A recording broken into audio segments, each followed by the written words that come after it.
우리가 살아가는 이 세상이 불공정하고 불공평하게 느껴질 때가 많이 될 겁니다.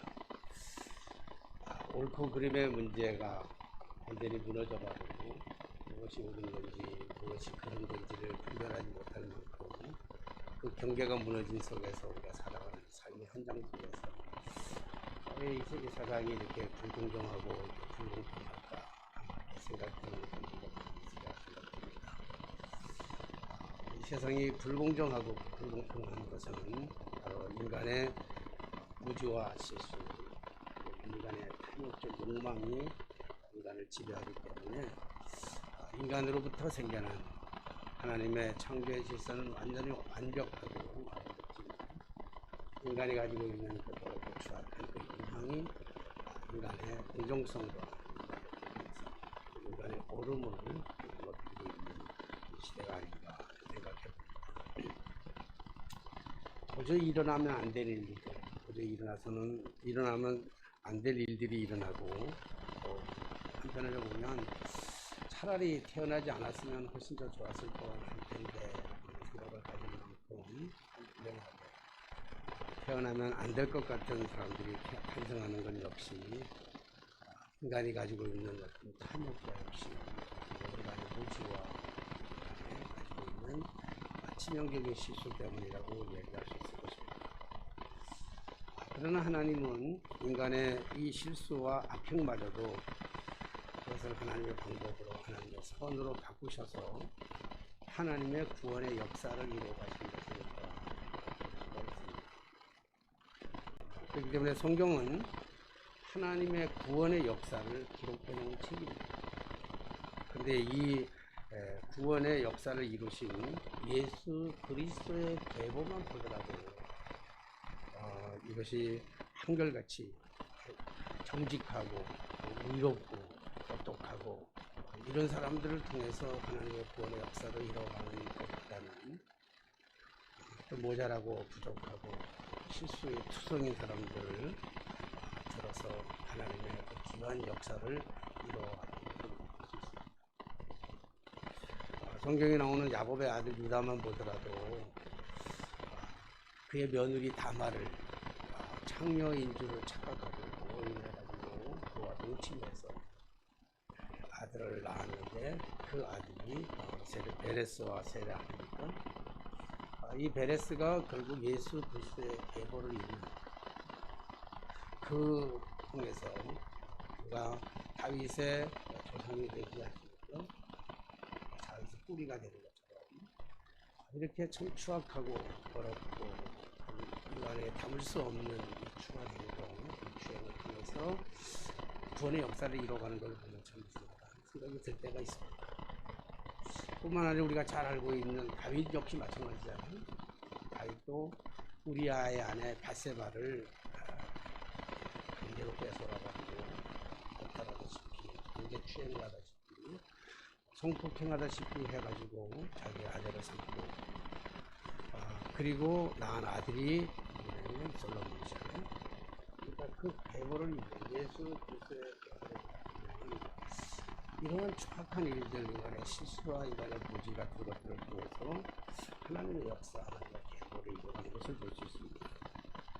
그렇기 때문에 성경은 믿음의 눈으로 성경을 바라보지 아니하면 성경은 참 추악하기 짝이 없고 추잡하고 더럽기가 짝이 없는 그러한 책일 수밖에는 없을 것입니다. 그렇다면 왜 하나님께서는 꼭 추악한 것을 통제하지 아니하고 여과도 없이 그냥 다 성경에 그대로 기록해 놓았습니다. 좋은 얘기만 골라가지고 스마트하게 만들어가지고 아름답게 만들어서 이야기해도 충분히 좋은데 왜 이렇게 인간의 지적으로 추석의 모습을 통해서 이렇게 낱낱이 여과하지 아니하고 낱낱이 기록해 놓았을까라고 하는 것이 우리는 궁금하지 아니할 수가 없습니다. 그래서 가지고 보면 그렇다면 왜 성경은 이런 더럽고 추악한 것까지도 여과 없이 기록했을까? 라고 얘기하면 로마서 3장 12절로부터 10절에부터 12절 말씀에 있잖아요. 의인은 없나니 하나도 없고 깨닫는 자도 없고 하나님을 찾는 자도 없고 다 치우쳐 함께 부익하게 되고 선을 행하는 자가 없나니 하나도 없다. 의인은 하나도 없고 선을 행하는 자가 하나도 없다. 성경이 인간을 규정하는 인간을 규정하는 다 선은 없고 다 한명이 있다. 이렇게 얘기하고 있습니다. 그렇습니다. 우리는 모두가 다 죄인이지. 굉장히 괜찮은 사람처럼 보여도 사실은 우리가 개성을 가지고 있는 죄인은 분명합니다. 아무도 우리가 의인이라고 이야기할 수 없죠. 사실 예수님께서 우리를 의롭다 인정해 주신 것이지 우리는 의로운 사람들이 아무도 없습니다. 그리고 우리가 모두가 다 죄인인데 그럼에도 불구하고 하나님께서는 하나님의 나라, 하나님의 구원의 역사를 이루어가는 것을 의인들만 통해서 이루어가신 것이 아니라 그 구원의 역사는 때로는 흠이 있는 사람, 무슨 지식이 있는 사람, 실수가 많은 사람, 넘어진 사람, 쓰러진 사람들을 이렇게 세워주셔서 그를 의롭게 만들어주시고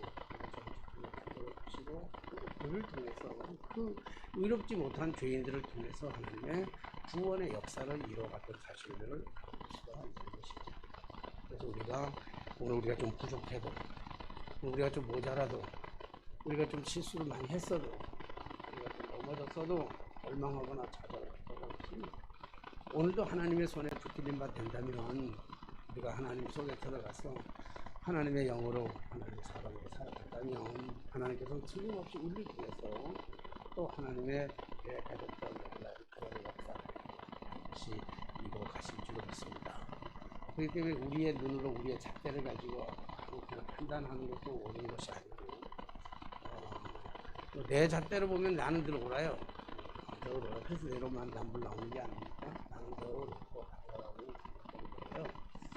그런데 다른 사람이 비록 잘못됐다 할지라도 우리가 그 사람에 대해서 기다려주고 인내하고 하나님은 또 그 사람을 통해서 어떻게 사용하실지에 대해서 기다려줄 줄 아는 그러한 마음들.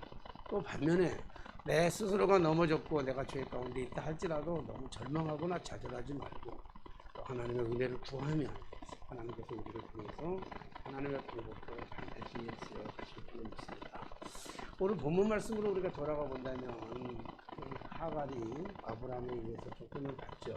하갈이 자기 아들을 데리고 지금 강야 부엘사바에 가서 황당하고 있는 절망하고 절규하고 있는 그런 모습이 생겨나고 있습니다. 아마 이것이 엄마의 마음이겠지요. 자식을 사랑하는 엄마의 마음. 그것은 고슴도치도 자기 새끼는 다 이쁘다 그러더구만요. 고슴도치도 자기 새끼가 찌르는 가시는 안 아프다 그러더구만요. 그러니까 모든 엄마가 가지고 있는 공통점이죠. 이 하갈이 이스마엘을 데리고 아브라함에게 쫓김을 받아가지고 지금 광야에 나가가지고 부엘사바에서 감목나무 아래 아들을 두었다라고 하는 감목나무는 여기 가시덩굴나무, 동굴나무 그것을 얘기하는 거죠. 그래서 거기에 두고 절규하고 있는 하갈의 절규하는 모습이 여기에 나오고 있습니다. 광야에서 먹을 것 없는 그래서 외로이 광야 한 보틈에서 아들과 함께 이제 죽음의 사선을 넓어지면서 울부짖고 있는 하갈의 모습. 그 하갈의 그 소리에 하나님께서 하갈의 울부짖는 소리에 이스마엘 그 아이의 소리를 들으시고 하나님이 찾아오셔서 그에게 샘물을 보게 하시고 그리고 하나님이 미래에 대한 축복 이스마엘의 미래에 대한 축복까지도 해주시고 우리가 볼 수 있습니다. 오늘 이 말씀을 보면서 우리가 이 본문에는 나와 있진 않지만 참 궁금했던 게 하나 있어요. 하갈이 이렇게 이스마엘과 더불어 광야에서 고통을 받고 있는 때 그러면 아브라함은 도대체 뭘 하고 있었을까? 이 아브라함에 대한 궁금증이 굉장히 많이 갔습니다. 오늘 이 아브라함은 이 하갈이라고 하는 것은 하갈은요 그렇게 큰 죄가 없어요. 사실은 아브라함이 하나님의 언약을, 하나님의 약속을 무시하고 하나님의 약속의 아들을 주시겠다고 하는 분명한 약속, 사라를 통해서 주시겠다고 하는 그 약속이 있었음에도 불구하고 그 하나님의 약속을 기다리지 못하고 아브라함이 사라의 몸종이었던 하갈과 동침함으로 말미암아 그래서 낳은 아들이 이스마엘 아닙니까? 그 자기가 그러니까 하갈이 잘못했다기보다도 하갈이 무슨 죄가 있겠어요? 여종이 그 당시에는 여종이라고 하는 것은 권리가 없어요. 자신의 권리가 없어. 주인이 시키면 시키는 대로 하는 거고, 죽으라면 죽으라 그러는 거고, 나가라 그러면 나가야 되는 거고, 들어오라면 들어와야 되는 거고, 자자고 같이 자자야만 하는 그러한 입장입니다. 그런 입장인데 지금 아브라함이 하나님의 약속을 어기고 하나님이 주시겠다고 하는 그 때를 기다리지 못하고 조급한 마음으로 사라의 이야기를 듣고 하갈과 동침해서 얻은 아들인데 그 얻은 아들 그러나 이삭이 태어남으로 말미암아 약간의 갈등이 생기고 문제가 생겼다고 해서 아브라함이 하갈을 물 한 그 모금 가지고 물 한 가죽 벌레를 주고 광야로 내쫓아서 있었던 사실입니다. 이 광야에서 지금 하갈은 지금 광야에서 울부짖고 있어요. 통곡하고 있다고요. 절규하고 있어요. 한 여인의 비참한 삶의 모습을 그대로 적나라하게 오늘 이렇게 보여주고 있는 모습이다. 자식을 사랑하는 어느 부모, 어느 엄마가 자기가 낳은 자식을 사랑하지 않는 엄마가 어디 있겠어요. 이게 죽게 된 입장에서 지금 덤불나무 아래서 지금 떨기나무 아래서 지금 몸부림치고 절규하고 있는 이때에 자기의 씨를 통해서 자기의 혈통이에요. 이스마엘도 자기의 혈통입니다. 그러니까 이스마엘과 하갈을 쫓아내고 아브라함인들 어찌 괴롭지 않았겠어요. 긴긴 밤을 그렇게 다리를 쭉 펴놓고 잠을 잘 수 있겠어요. 괴로움과 고통은 여전히 아브라함의 몫일 수 있어요. 그것은 아까도 말씀드렸지만 전적으로 아브라함의 욕망에서, 아브라함의 탐욕에서, 아브라함의 전적인 실수에서 오는 이 일이었습니다. 그런데 아브라함은 오늘 이 광야에서 한 여인이 절규하고 있는, 자식 때문에 절규하고 있는 이 한 여인이 이렇게 통곡하고 있는 이 하갈의 이 슬픈 사연 속에서 도대체 아브라함은 뭘 하고 있었을까라고 묵상하고 또 아브라함의 살아오는 삶의 과정들을 가만히 보니까 아브라함은 이때 아무것도 할 수 없다고 생각하는 이때 아브라함이 했던 것은 뭐냐면 중보적 기도를 했다라고 하는 것을 우리가 성경에서 추론해 볼 수 있습니다.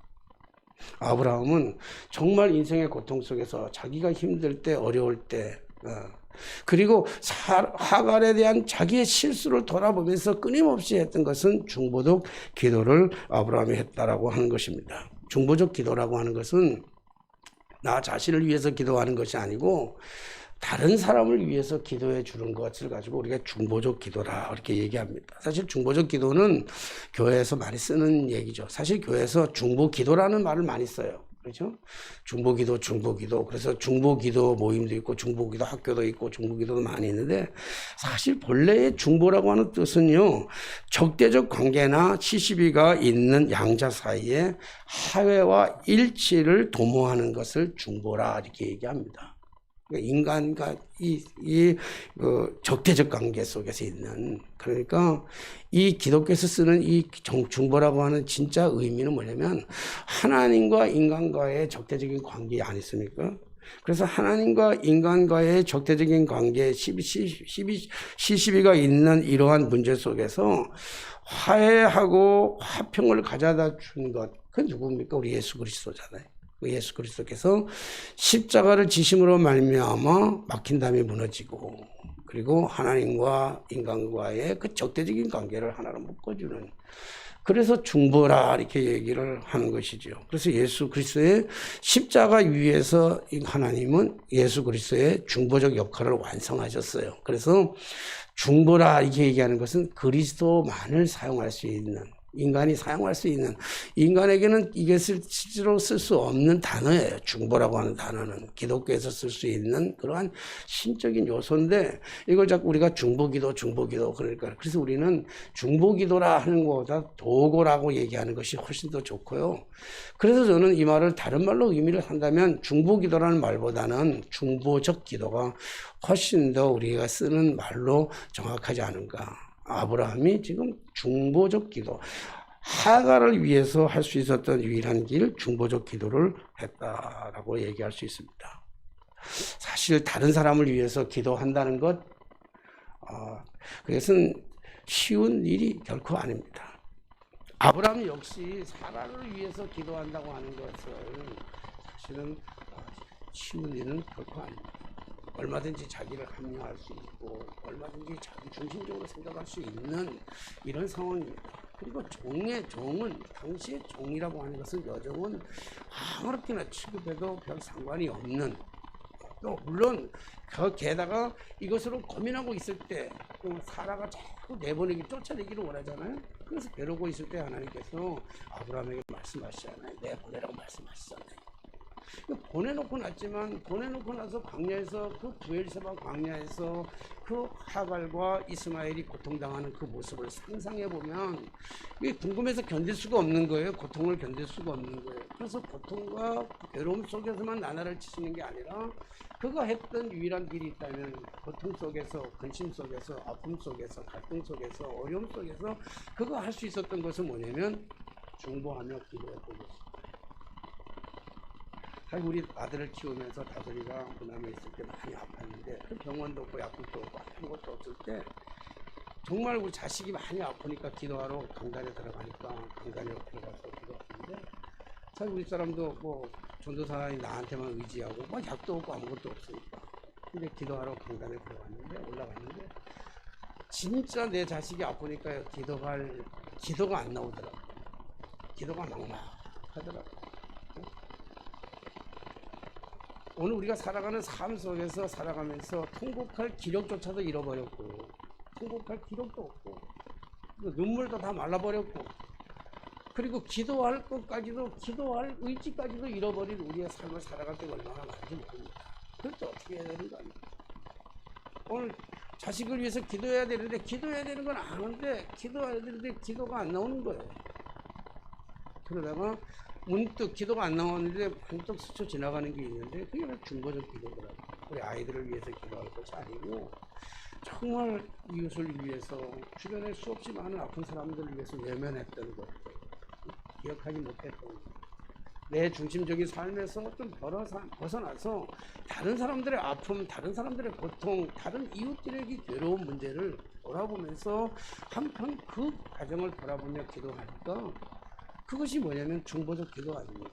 놀랍게도 하나님께서 그렇게 기도했더니 아무것도 우리 아들에게 한 것도 없는데 하나님께서 우리 아들을 깨끗하게 치료시켜 주셔서 지금도 저를 건강하게 기하셔서 함께 예배 드릴 수 있는 은혜와 축복을 허락해 주신 줄로 믿습니다. 그러므로 우리가 다른 사람을 위해서 기도한다는 것은 참으로 쉬운 일은 아니지만, 그러나 아브라함 역시 끊임없이 힘든 일임에도 불구하고 끊임없이 사라를 위해서, 하가를 위해서 우리가 중보적 기도를 드렸던 것을 우리가 볼 수 있습니다. 그랬더니 하나님께서는 아브라함의 중보적 기도를 들어주셨습니다. 오늘 지금 하갈이 자식을 때문에 통곡하고 울고 있는데, 지금 오늘 성경의 말씀 보니까 하나님께서는 아이의 소리를 들으셨다. 아이의 소리를 들었어요. 그러니까 아브라함이 중보적 기도를 드림으로 하갈을 위한, 이스마엘을 위해서 기도할 때 그 기도가 하늘에 상달돼서 하나님께서 지금 아브라함의 기도를 들으시고 아브라함의 중보적 기도를 들으시고 지금 문제를 해결하시는 것은 하갈의 문제, 이스마엘의 문제를 해결하시는 것을 우리가 볼 수 있습니다. 아브라함이 중보적 기도를 드렸을 때 하나님은, 그 시간 하나님은 아브라함의 기도를 들으시며 하갈을 바라보고 계셨던 것이죠.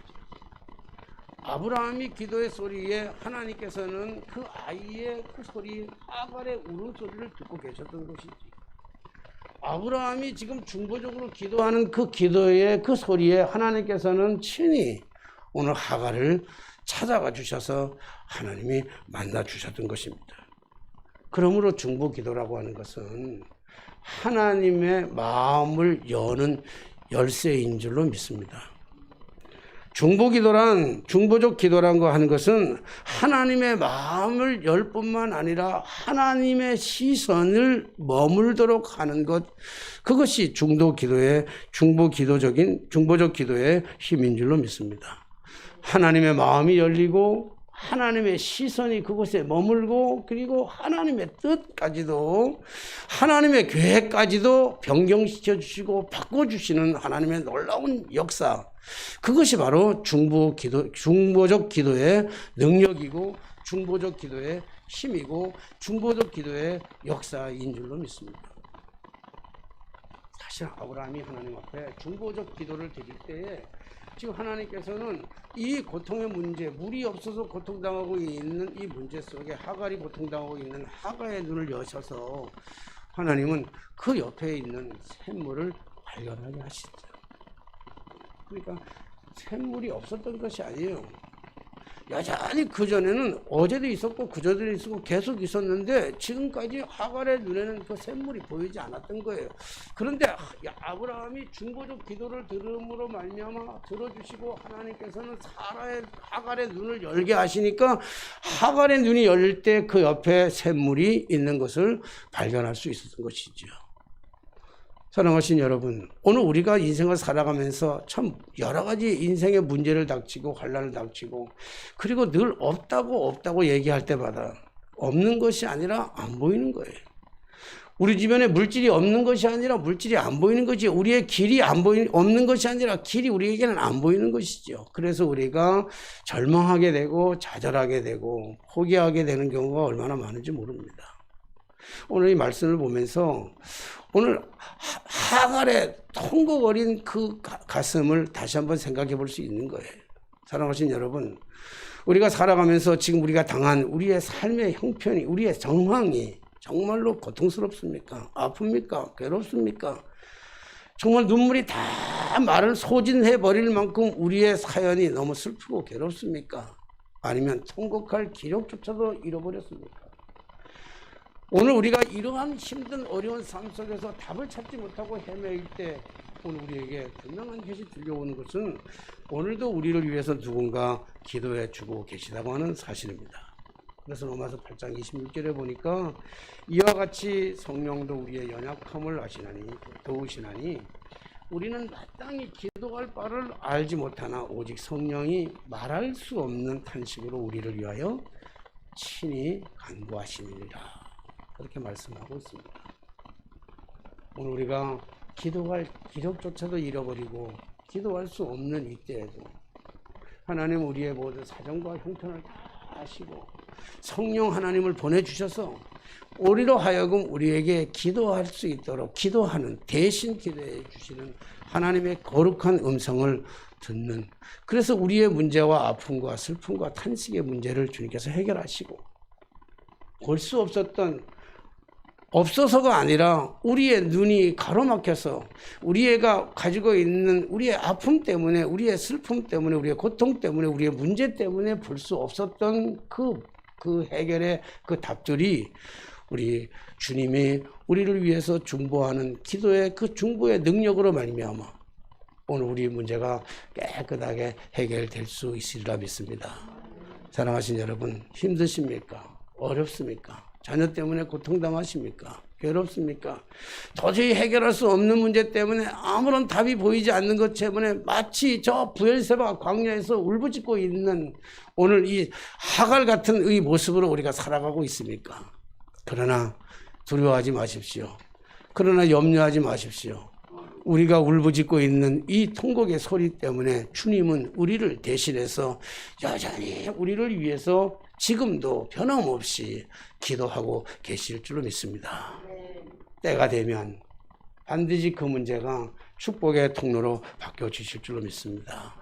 사실 이스마엘은 태어나지 않았더라면 훨씬 더 좋을 뻔했잖아요. 이스라엘의 원조가 되는 거 아닙니까? 그런데 오늘 하나님께서는 이 아브라함의 중보적 기도를 들으시고 오늘 찾아가 주셔서 19절에 보니까 뭐라고 말씀하십니까?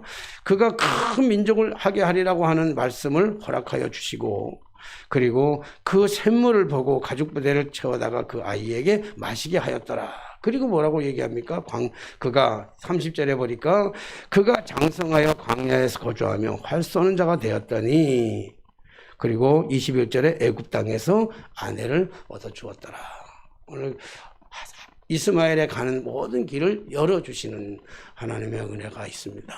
사랑하신 여러분, 힘들고 어려울 때 우리가 울부짖으면 기도할 기적조차도 잃어버리고 기도할 내용을 잃어버렸다 할지라도 우리 성령 하나님께서 우리를 위해서 대신 기도해 주시고 우리의 문제를 해결해 주실 뿐만 아니라 우리가 놓치지 말아야 될 정말 중요한 사실 하나는 뭐냐면, 아브라함이 하갈을 위해서 중보적 기도를 드렸던 것처럼 오늘 우리가 살아가면서 정말 다른 사람을 위해서, 그 어떤 사람이라 할지라도 우리가 다른 사람을 위해서 우리가 기도할 수 있다면, 기도해 준다면 하나님께서 분명히 우리가 드리는 이 중보적 기도를 통해서 다른 사람의 문제까지도 완벽하게 해결해 주시는 하나님의 기적의 역사가 반드시 나타날 줄로 믿습니다. 오늘 여러분 기도하는 것 잊지 마시고, 나 자신을 위해서 기도하는 것뿐만 아니라 타인을 위해서, 다른 사람을 위해서, 더 나아가 심지어 나에게 문제를 만드는 원수까지라 할지라도 그를 위해서 우리가 기도할 수 있는 중보적 기도자의 삶을 살아간다면 하나님께서 분명하게 우리의 막혀진 그 길을 열어놓으실 것이고, 높이 쌓아놨던 담도 무너질 것이고, 하나님의 진정한 평화와 하나님의 진정한 화평의 역사가 우리의 삶을 통해서 이루어질 줄로 믿습니다. 오늘 중보의 기도자의 삶으로 하나님 앞에 더 가까이 나아가고 하나님 앞에 영광을 돌리는 저와 여러분들의 삶이 되게 되시기를 주님의 이름으로 축원합니다. 기도하겠습니다. 늘 우리와 동행하시며 우리와 함께 일어서기를 기뻐하시는 전능하신 하나님 아버지, 세상이 굴복형한 것은 우리의 죄성 때문이고 우리의 실수 때문인 줄로 우리가 믿습니다. 전능하신 하나님, 우리의 연약함을 다시 한번 도와주시고, 우리가 먼저 하나님 앞에 힘들고 어려울 때마다 통곡하며 부르짖을 수 있는 저희들이 될 뿐만 아니라 다른 사람들을 위해서도 중보하며 기도할 때 이 땅에 진정한 평화와 기쁨을 누릴 수 있도록 주여 역사하여 주시옵소서. 우리 성도들의 가정을 다 국리히 여겨 주시옵시고, 자녀들을 위하여 기도하는 것들, 모든 일터를 위해서 기도하는 모든 것들이 주님의 은혜 안에서 넉넉하게 해결되고 완성되고 축복의 통로가 되게 하여 주옵소서. 예수님의